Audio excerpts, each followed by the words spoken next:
মনে করেন এই দুনিয়ার সবচেয়ে বড় খেলোয়াড় মেসি আর রোনালদো এলে ভুল ভাই।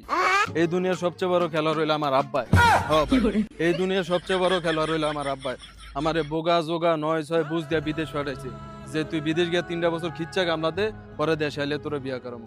বিদেশ গিয়া 3টা বছর খিচ্চা কামলা দেওয়ার পর আব্বারে কইলাম, আব্বা 3 বছর তো হইছে, এবার দেশে একটা বিয়া করে দিয়েন।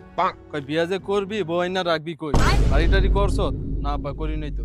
তাইলে আরো 2টা বছর বিদেশ কর, একটা বাড়ি কর, পরে দেশে এলে তোরে বিয়া করাবো। ঠিক আছে, করলাম আরো 2 বছর বিদেশ। আব্বারে কইলাম, আব্বা বাড়ি তো করছি, এবার দেশে একটা বিয়া করে দিয়েন। কই বিয়া যে করবি বউ কি তোর চেহারা দেখে দিয়া দিব? সোনা গহনা কিনো লাগতো না? সোনা গহনা কিনছস? না আব্বা কিনি নাই তো। কই তাইলে আরো 2টা বছর বিদেশ কর, সোনা গহনা কিন, পরে দেশে এলে তোরে বিয়া করাবো। ঠিক আছে, সুন্দর কথা, সোনা গহনা ছাড়া তো বউ দিত না। করলাম আরো 2 বছর বিদেশ।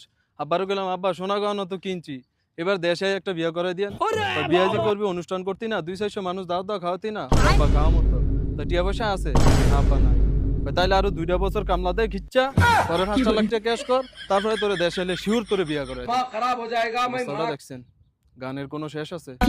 হ্যাঁ, গান একটার পর একটা রেডি খাই। মানে আমারে বিয়া করাবে হে দুর্বলতা সুযোগ নিয়ে আমারে যা খেলা দেখাইতেছে ভাই, আমি শিওর সামনের ব্যালন ডিওর আমার আব্বাই খাইবে। আমার এই বিশ্বাস আমার আব্বার প্রতি আছে ভাই। আমার বিদেশ পাড়া যেই খেলা দেখাইছে ভাই, সামনের ব্যালন ডিওর 100 আমার আব্বাই খাইবো। সেলুট আব্বা, সেলুট। আন্নের মতো আব্বা ভাই আমি গর্বিত। আন্নের মতো আব্বাই তো প্রত্যেকটা ঘরে ঘরে দরকার।